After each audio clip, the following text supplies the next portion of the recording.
Good morning, Kansas City. Welcome to Uncanceled on KCMO Talk Radio 95.7 FM. I'm Kevin Kietzman, in for the rainy day. Rainy days and Mondays. That was a song way back in the day, wasn't it? Rainy days and Mondays always bring me down. Now, I'm not down today. I got a bounce in my step. Maybe my personal favorite story of the year is Jimmy Kimmel. And we'll get into that, but I'm not going to lead with that. I led with that on my podcast today, and I've mentioned many times that we try to do a different show here than the podcast that I do every day. Kevin Kietzman has issues. So I went into great length about it. I must have done 20, 25 minutes on the Jimmy Kimmel thing if you want to hear it. But we're going to do Jimmy Kimmel in a little bit, but we'll save that. I did just see a video of Jimmy Kimmel leaving the studios yesterday that TMZ has acquired. It's somebody who had an iPhone in a parking garage. And here's the crazy part. He looked so MAGA. He walked out with like jeans and one of those flannel shirts you might see a guy wearing out on, on a soybean field commercial, and a ball cap on. And instead of going into his regular black SUV where the paparazzi would know who he was, it was an older 4-door pickup truck. And he was wearing like a flannel shirt, a ball cap, dressed like Bubba, got in the back seat of a 4-door pickup truck, and they drove him out because he didn't want anybody to see him leaving in shame after he'd been suspended. The story just gets better. I'm sorry. You know I'm going to go there. You know we're going to talk about this today. I promise we will get to it. Also today, coming up in 30 minutes, Lee Sterling will join us at ParamountSports.com. We're going to talk a little football with Lee as the weekend is ahead of us. A lot of Chiefs fans are upset that Tom Brady was in the Raiders booth the other night, the coaching booth. He's calling a game, the Bears game this week. The Bears coach is sitting down with Tom Brady and doing all this stuff pregame for the game and all that stuff the week before the Raiders play the Bears. And Brady is a part owner of the Raiders, and he's been sitting in the Raiders coaching booth. We'll talk to Lee about that and a couple other things going on in the NFL. And, of course, we'll jump in there with Mark at the end, and we will talk, among other things, the world's tallest sunflower is not in Kansas. All I can tell you. It seems like it should be, but it is not. We start today with, what do you know? Another NFL team is building a brand new football stadium instead of renovating. This is your Washington Commanders. And they've said that they're moving into their new spiritual home in 2030 when they build a new RFK stadium on the site of the old RFK stadium in Washington, D.C. They currently play in a different stadium in Maryland. They're moving back to the District of Columbia. And they're building a $3.7 billion stadium there. And they say it will be their spiritual home, which has a lot of people guessing they're going to change their name back to the Redskins when they make the move. We'll see what the temperature is in the country or the appetite is for such things. There's a lot of excitement that it could come with the name change, which is something Trump has suggested, that if D.C. is going to support this in a meaningful way. Now, I'm only bringing the story up because I want you to compare this to what the Royals and Chiefs have been doing here. This was put together at the last minute. This was going to be a council vote yesterday that was a slam dunk. But in the last 24 hours on this initiative for the Washington, D.C. to put in all this money, the president of the team, Mark Klaus, sent a letter to the council chairman, Phil Mendelson, expressing concern over last-minute demands, including $10 million a year penalty if the Commanders don't meet the timeline to build housing. So they're on the hook to build some housing around there. They want, I don't know what kind of housing they want them to build, but they're going to build housing. The amendment, one of 12, was rejected by the council. They changed. Mayor Muriel Bowser got involved, called the council chairman, and said, just get the deal done and get us the dang football team. And they did. And these people are so stupid in D.C., they didn't know that it should have been the other way around. This is an unbelievable deal for the folks in D.C. You don't even consider what the Redskins or the Commanders were having trouble with. You just do the deal. This is the best deal ever and the worst deal for the football team. So they put this together at the last minute. They were uncomfortable with proposed changes. And then I keep reading this story about how they're going back to their spiritual home and they can't wait to build this new stadium. Let me give you the raw numbers. The Commanders will invest $2.7 billion, and the District of Columbia will contribute $1 billion. And the football team is on the hook for everything it goes over $2.7 billion. The Chiefs and the Royals have been offered 70% of the project by the state of Kansas, and they pay 30%. The Commanders just signed on to a deal where the team, pays 73% plus overruns, and the government pays 27%. So when I tell you over and over and over, nobody ever had an offer like the state of Kansas for sports teams, I mean it. This is the reverse worse deal of the Chiefs. The Chiefs are getting the exact opposite of this. The government's going to pay 70%. The Chiefs pay 30%. In D.C., the government paid 27%, and the team has to pay 73%. It's a difference, as you can tell, between if all things were the same here, it's a difference for the owner of the Redskins or the Commanders, the owner of the Chiefs. I think I'm going to start calling the Redskins again because it feels like they're going back to that. It feels like that's going to happen. In, the golden age, we're going to get that. So in just sheer terms, it's a difference between two owners of two teams, the offers they're getting to build new stadiums or renovate in Kansas City. It's a difference in Clark Hunt's favor of $1.7 billion. It's actually a little bit more than that. It's more like $1.75 billion in Clark Hunt's favor. So to build a new stadium, his deal will be $1.75 billion better for his bottom line than the Commanders, and the Commanders are taking the deal. And they're not renovating their old stadium, which isn't that old, by the way. Certainly not Arrowhead old. They're building a new one. We've previously talked about the Bears moving out of Soldier Field, not renovating. They're building new. The Broncos are moving out of the second Mile High Stadium and moving to the Freight Yard or the Rail Yard District to the south, I believe, of downtown Denver. And they're not getting the deal the Chiefs are offered. Nobody's getting the deal the Chiefs are offered. The Titans are opening a new stadium next year. They're not getting that deal. They didn't get that deal. Buffalo's building a great new place. They didn't get that deal. Nobody's getting the deal that Kansas is offering. I don't know why this is taking so long.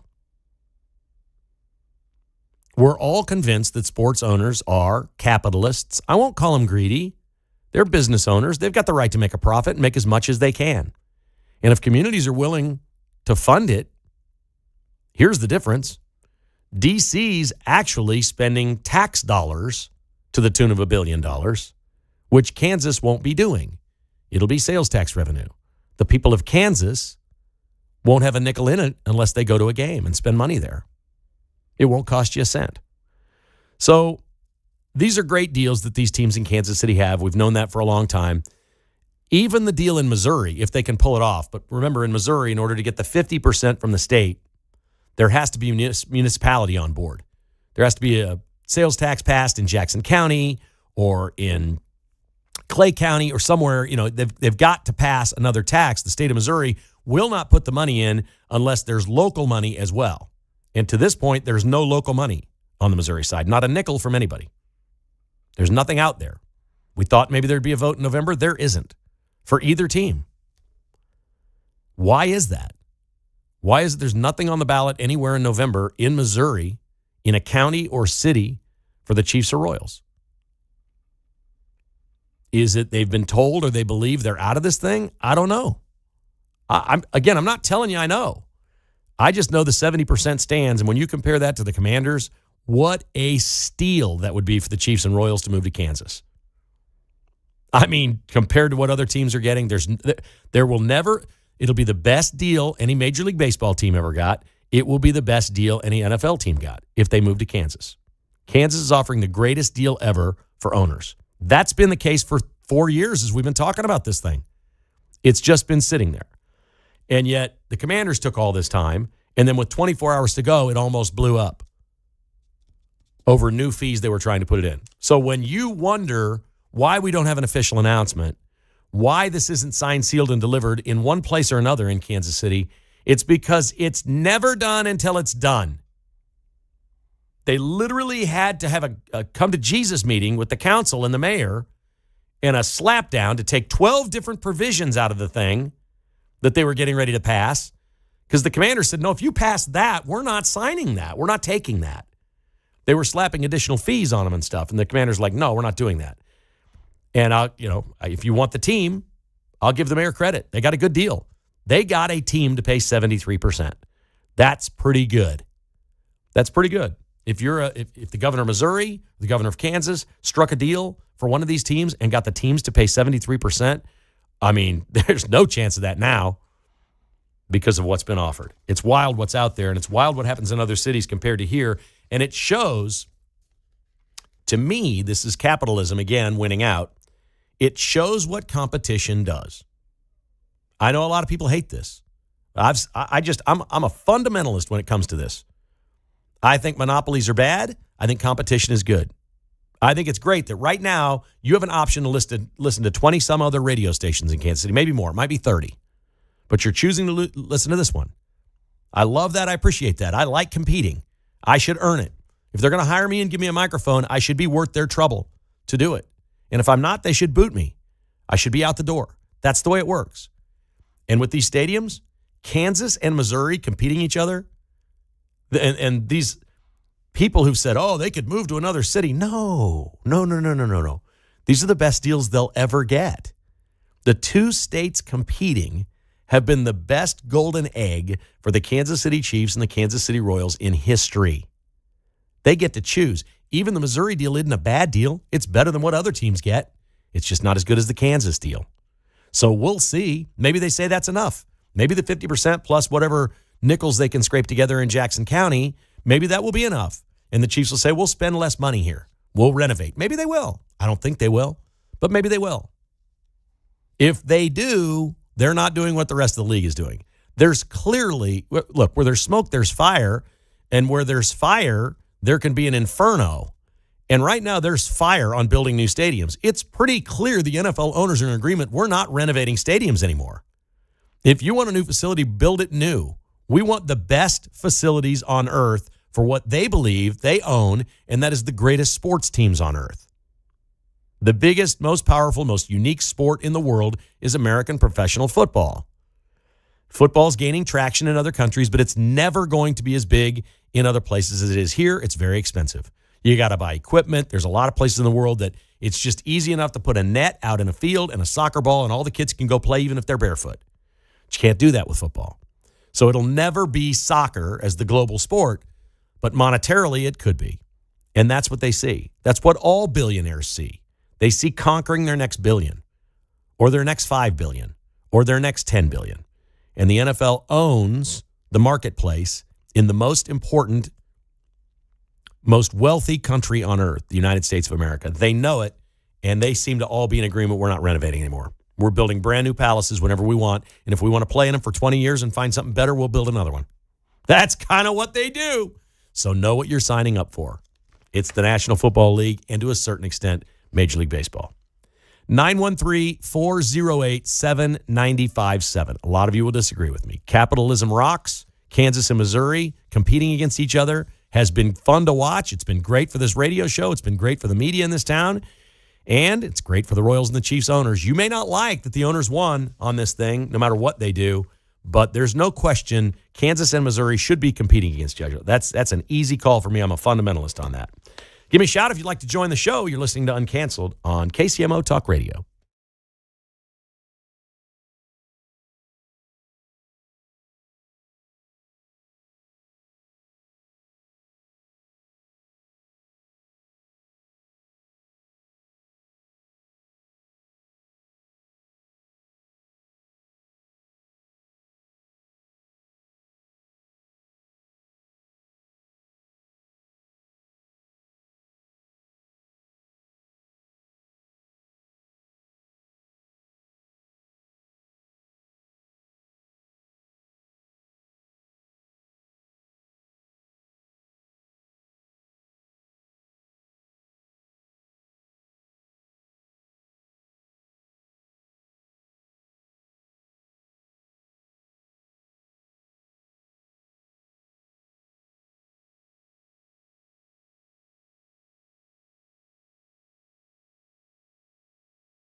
From Overland Park to Oak Grove, it's Kevin Kietzman Uncanceled on 95.7 FM KCMO Talk Radio.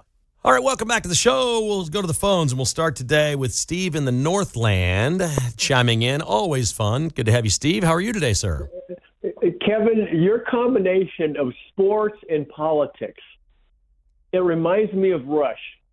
He was an avid football fan. He played football when he was in high school, and he just loved football. And, you know, he talked about the Kansas City Chiefs, but he was primarily a Steelers fan.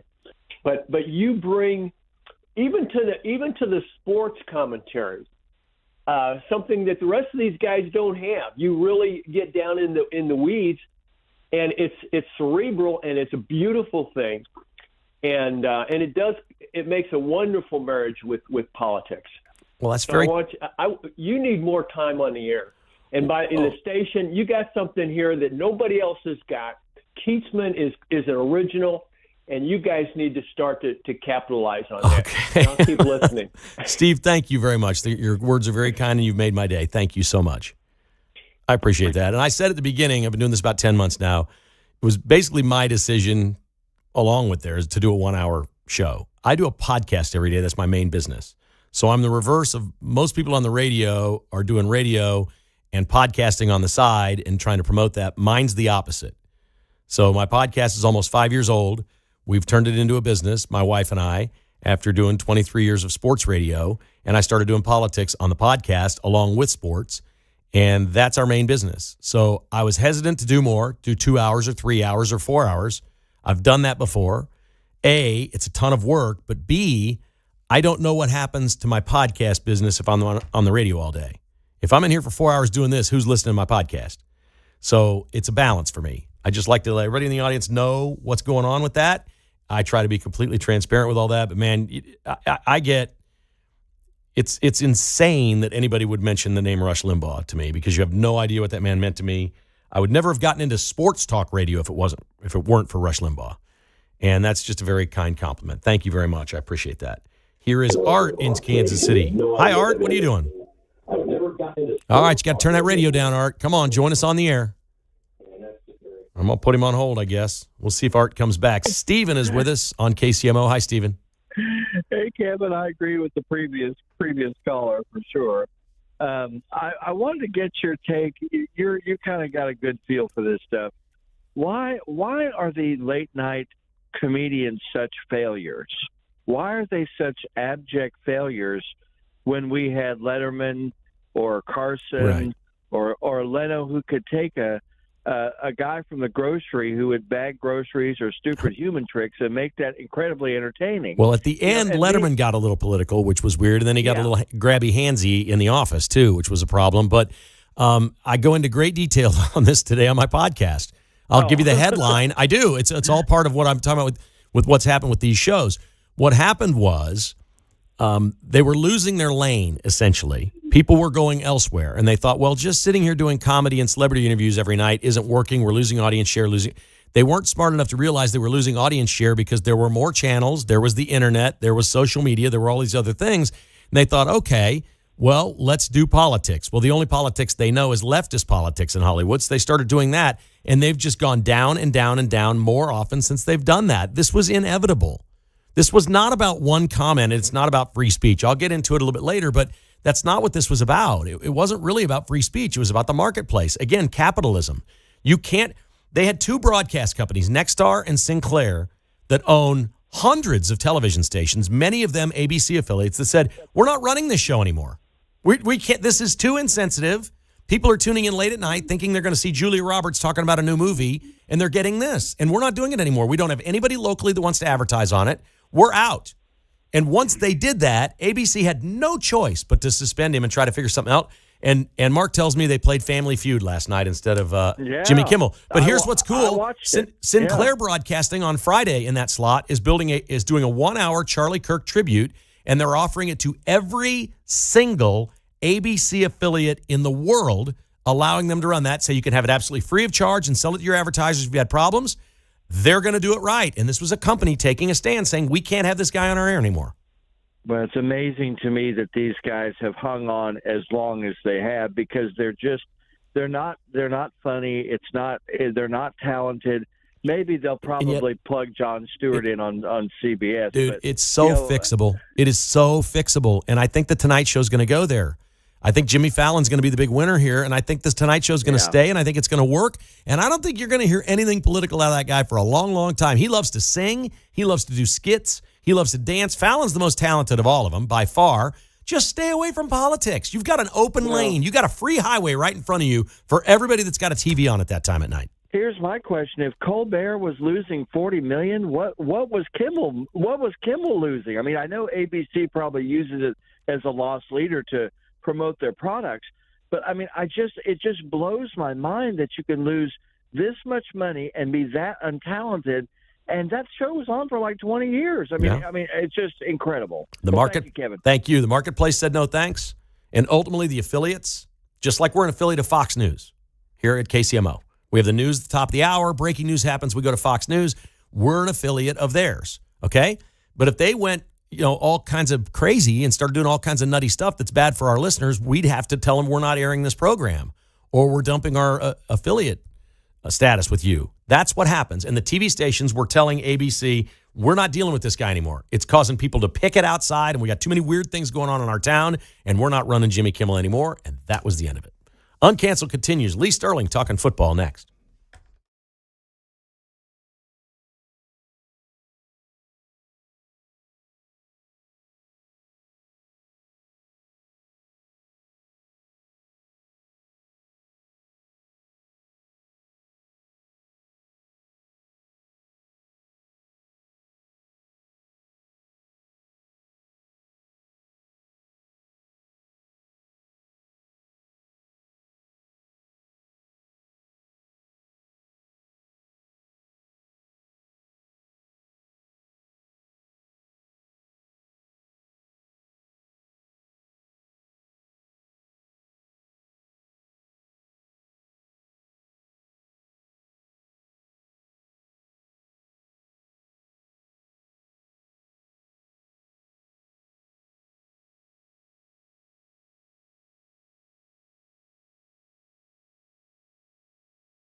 From Gardner to Grain Valley, it's Kevin Kietzman Uncanceled on 95.7 FM KCMO Talk Radio.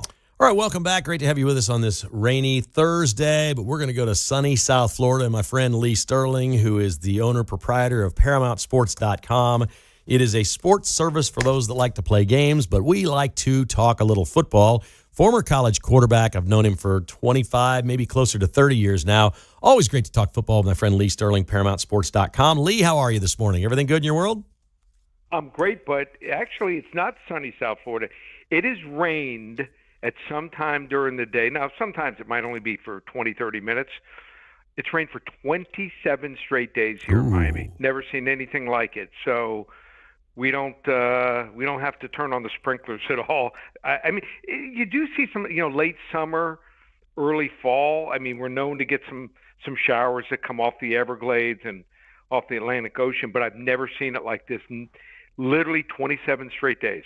Most of us here just need it to be sunny December through February down there, so we can come down and enjoy it. That works for us, man. Well, what that means is it's probably we won't get any rain. We might have 2 or 3 days for those 3 months. So a lot of people they do plan outdoor weddings from December through February in Miami. All right, you're a national champion sports handicapper. You know all about the NFL. You study it. You've got a staff. You pour through everything that's going on. I was worried the second the Los Angeles Chargers hired Jim Harbaugh that they would become the real deal. Let's start there. Are the Chargers the favorite to win the AFC West, and are they a contender for the Super Bowl? I think so. Yeah, I don't know if they're a contender. I don't think they quite have enough yet, and they obviously lost their star left tackle. But I would say they are the favorite to win the division. He is that good of a coach and hard-nosed football. You run the football and you stop the run, you're going to win a lot of games. And I think his quarterback has turned the corner. So, yes, and on that note, what Denver did, that defensive lineman, at the end of that game was one of the dumbest things ever. I mean, just you train those guys. Don't go near the center and cost them a game. So that could end up costing them the division title too. Yeah, no question. The other thing that's got people in Kansas City really upset, and not just Kansas City because they're worried about it in other cities as well, Tom Brady is part owner of the Las Vegas Raiders, and the Chiefs, for their part, have basically locked him out. They said, you're not coming to the production meetings. We're not going to talk to you. You're not going to be out on the practice field or any of that stuff. But apparently the Bears are allowing it this week. That Ben Johnson, their coach, is allowing this.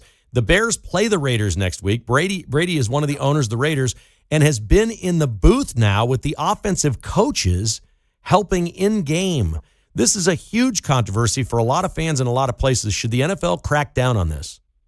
Absolutely, 100%. So I think there can be an advantage. And if I was, a coach and I was playing his team, down the road, I would, if he wants to, sit in on something, I would just make it basic, and I would say we're going to run the football. I wouldn't even mention certain plays.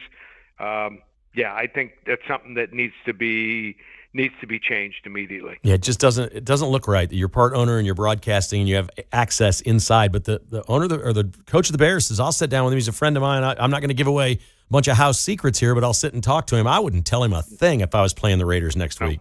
Not one thing. No, I would say 32 dive, slant. We're going to run these 4 plays. Same plays, the flanker screen, the same 4 basic plays that every team runs. Yeah. Other than that, we'll just keep repeating those 4 plays over and over. No doubt. All right, the other big issue here in Kansas City, and this is not sour grapes, I don't think Chiefs fans are in some sort of a mode where, hey, they would have won the game if it weren't for these bad tush pushes last week where the guards were false starting and things happened with the Eagles. But there's now a growing sentiment in this around the league that the tush push is bad because the officials can't see where the ball is. And even if you put a chip in the ball, it doesn't mean the runner's down and you don't know. And at one point, Hurts was never down and lost the ball to Tranquil, who was laying on the ground. It's just an ugly, messy play that's hard to officiate. But my concern about this is, Lee, you tell me about the rules. It looks to me like all 5 offensive linemen basically commit chop blocks on these plays. Right. And it's never called. I can't believe the NFL Players Association isn't saying something like, hey, this is a dangerous football play. What do you make of the tush push, and do you think it will still be in action next year? I don't know about next year, but eventually I think they have to outlaw it. I mean, if you got someone who's decent, if they had this when I was playing, my team would have won a state championship. We had a couple 3rd and 1, 4th and 1s. We couldn't run it, but I had a set that went to the University of Florida. It was at the time in 1980. He was 6'4", 265. He also played middle linebacker. I had a couple big guards, but couldn't run it. And I think it's an unfair advantage. I'm okay with it. If a player can be tackled by 3 or 4 guys, that the offensive linemen come there and push the pile. But as a play, no. And they're running it like 12, 14, 15 times a game. So. I don't think it should be a part of being allowed. I think the simple rule change would be this. I might be the only person that has said this, but I think the easy way to say is, you can do whatever you want. We're not changing fundamentally, but the only time you can assist a ball carrier on your team is past the line of scrimmage. I think that's reasonable. Because we see offensive linemen sometimes go downfield. There's a scrum 9 yards downfield where the marker is, and a lineman will come down and hit that pack and get a first down for his team. That seems like that ought to be okay. Yeah, that's okay. That's okay. Behind the line, no. I agree. Boy, I'm gonna try to nominate you to the rules committee. The rules committee. Yeah, you're in. I'm in. I think that fixes the whole thing with the tush push right there. Yeah. All right, Lee Sterling, his website is ParamountSports.com. He's a sports handicapper. He can help you out with your plays. If you've got an app and you're doing any football plays, he'd love to help you with that. He's going to help us all with some games. Now, these may or may not be part of your service. We just ask you about our local teams here. Lee covers the entire country, every team, every level of the NFL and college football. But let's start with the Missouri Tigers, who this week are at home against South Carolina. Beginning of the season, this looked like a really huge game, but now Missouri's played well. South Carolina's had a hiccup. Missouri is a big favorite here. What do you make of these two teams Saturday? Missouri, I think their offense is better, much better than last year. Bro Probilla, I think that right now, I think Penn State would trade and take him right now if they were honest and the coaching staff would be more forthcoming. But he's doing a great job. They're running back, they're receivers, they're developing guys, they're dangerous. South Carolina, on the other hand, it looks like Lenore Sellers will not play. They were averaging just 14.5 points with him here.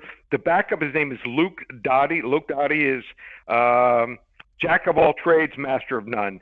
Mediocre, can't push the ball down the field. I like the Tigers big here, 34-16. The Kansas Jayhawks had the week off last week. They're a 13.5-point favorite over West Virginia, a team that surprised a lot of people last week because West Virginia is very good. They've lost a running back for the year, and they were in a rivalry game and found a way to win, which was, I think, stunning to a lot of people. They were able to do this. Is West Virginia really bad? The Jayhawks are big favorites in this one. Yeah, they're big favorites, and for a reason. I think West Virginia, they pulled off the biggest maybe upset of the year. They even won that game last week against Pitt in the backyard, bro, with 3 quarterbacks. They were so inept. 3 quarterbacks. Pitt allowed them to hang around. Why? Turnovers, over 100 yards in penalties. West Virginia, at the end of the year, we're going to say, wow, this team is awful. Kansas, they were leading Missouri 21-7, somehow blew the game, lose by 11 on the defensive touchdown at the end. Very misleading here. Sometimes you got to lay it if you want to play it. I like Jayhawks big here, 42-24. All right, Sunday Night Football is the Chiefs at the Giants, a couple of 0-2 teams here, and the leading rushers in this game are the 2 quarterbacks. Patrick Mahomes is the leading rusher in this game, and Russell Wilson is the second leading rusher in this game. Yeah.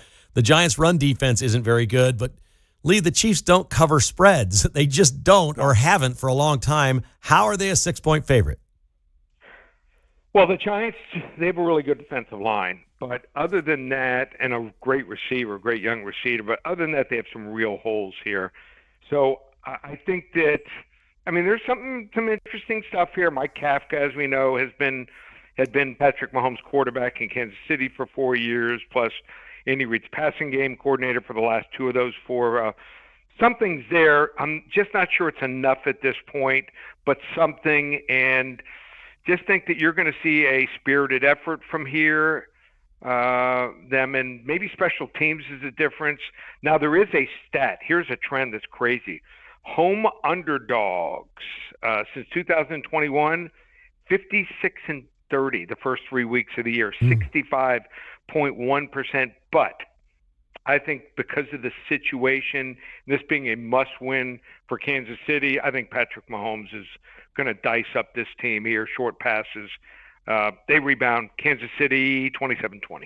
He's a national handicap champion. Lee Sterling, ParamountSports.com. If folks want to get, our resident expert here is Mark Van Sickle, our producer. He does parlays every week. He's just a parlay freak, and he'll do 5, 6, 7 leg parlays. He doesn't care. He's trying to hit the big one.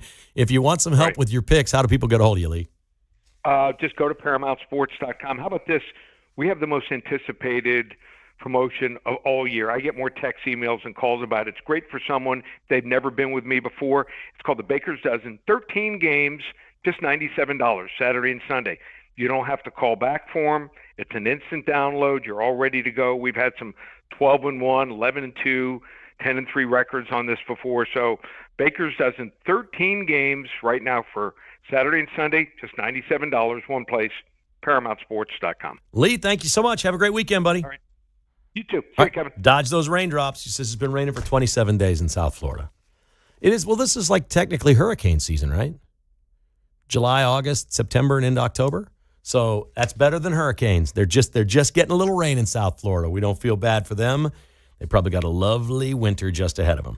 All right, there you go. There's his picks on the games that matter here. Kansas State not playing this week, so we didn't ask Lee about that. Those may or may not be part of his service, but I sure like talking football with Lee Sterling. I used to have him on my old radio show. I've known him for a long, long time.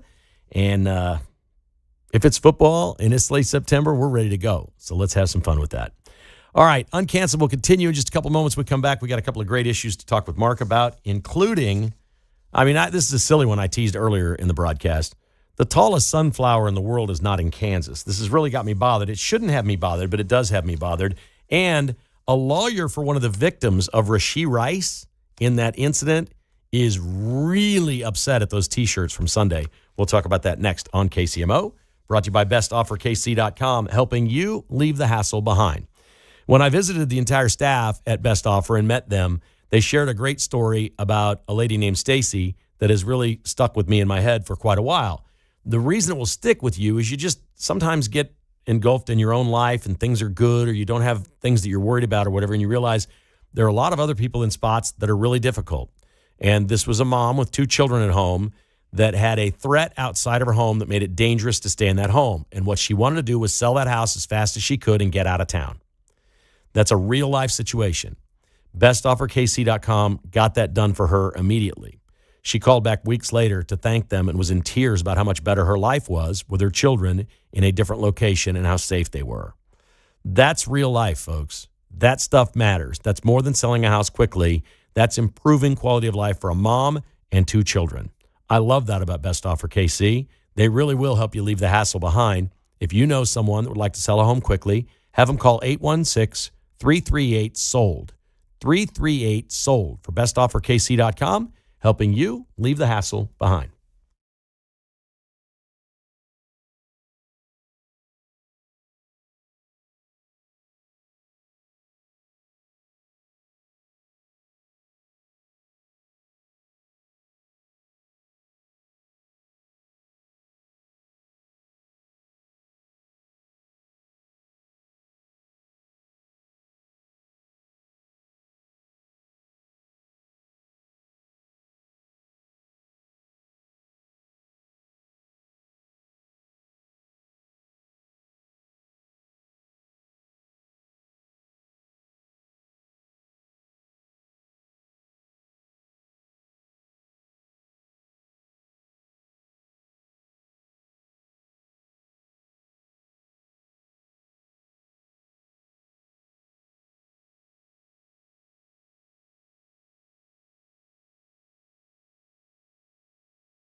Call Kevin Kietzman, 913-408-7957. Now on 95.7 FM. Welcome back to Uncanceled. Great to have you with us today. Thank you very much. There's still fallout from the incident Sunday before the Chiefs-Eagles game at Arrowhead Stadium where Travis Kelce and Tyquan Thornton were wearing free 4 T-shirts for Rashee Rice as if he were in jail somewhere. This probably started, maybe it started before then, but the first time I really remember it was the people that wore and had signs that said free OJ. Then this week we saw free Luigi outside of Manhattan, New York courthouse, and it just didn't seem right. And I don't think it set well with a lot of people. But it really didn't sit well with Mark Linehan. He's a lawyer that represented Catherine Kuykendall in this. And he has given a quote to TMZ about this. He's very upset that the players wore that. His client is owed $1.1 million from Rashee Rice. And he invoked Taylor Swift. Mark will have to help me with this one because I'm not sure I know this complete reference of what this song is. It must be from a song. He told TMZ, quote, "I respect that Kelce and Thornton support their teammate, but the gym teacher needs to talk with the history teacher." What does that mean as it pertains to Taylor Swift, do you know? Yeah, so people call them they say that she looks kind of like a history teacher and he looks kind of like a gym teacher. So together, they're kind of like the teacher couple. Okay, so Travis needs to talk to Taylor about his terrible decision that he made. Okay, then he continued and said, "Rashee isn't Nelson Mandela, a man who fought for what he believed in. There's evidence that Rashee was going 119 miles an hour in a $1,749 per day Lamborghini rental that had pot and a pistol in it on a highway on Easter weekend. Free Rashee? He already thinks he got away scot-free. He hasn't paid a single cent of the $1.1 million judgment he already owes our client, who is living anything but pain-free." Wow. When I tell you that athletes and sports teams are tone deaf to the real world, that's what I'm talking about. And I agree with the lawyer. Look, this isn't the biggest scandal in history. I'm not an anti-Travis Kelce guy. I think he's probably a knucklehead just trying to support a teammate, whatever. But they know when they put this on, they're making some sort of a statement.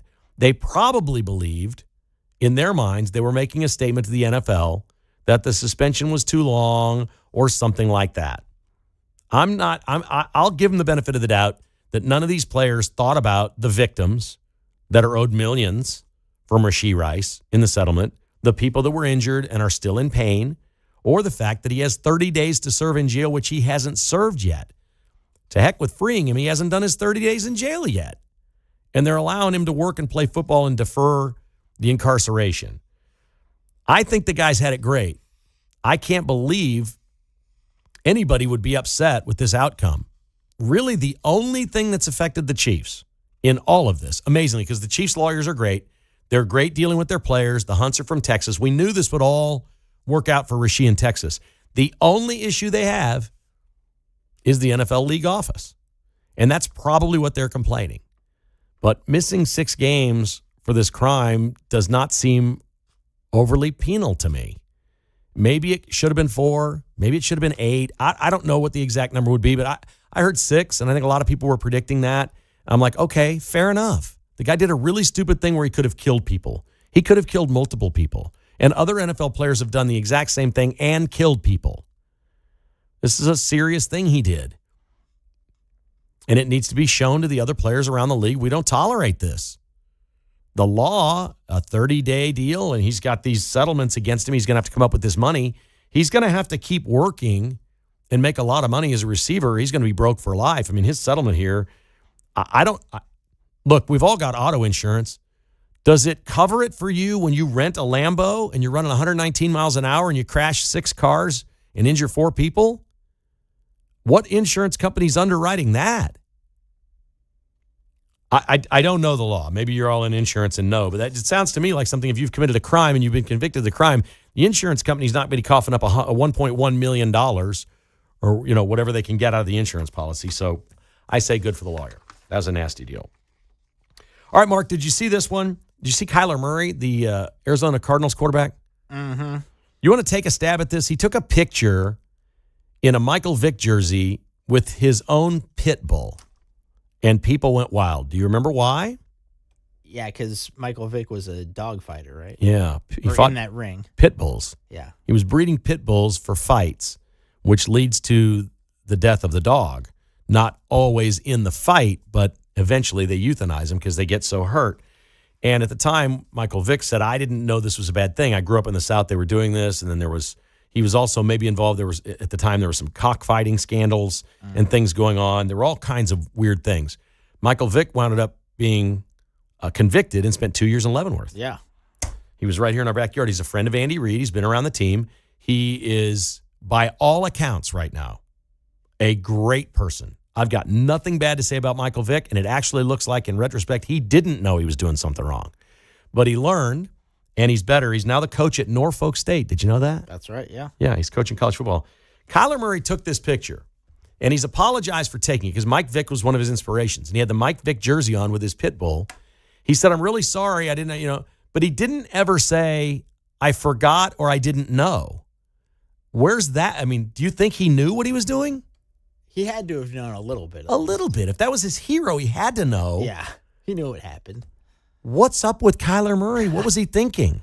I don't know. He said in his little press conference, I treat my dogs like kings, but, I mean, it's just a dumb picture. It was a really tone-deaf, dumb picture. Again, they do this a lot in sports. I don't know that that's a suspendable offense or a fine. Is it a finable offense, you think? Should the NFL fine him for that? I don't think so, since it was on his own time. If he was at the stadium wearing a Michael Vick jersey, bringing his dog up, maybe, since that was at work, but offline, I think it's Well, fine. Rasheed Rice was on his own time.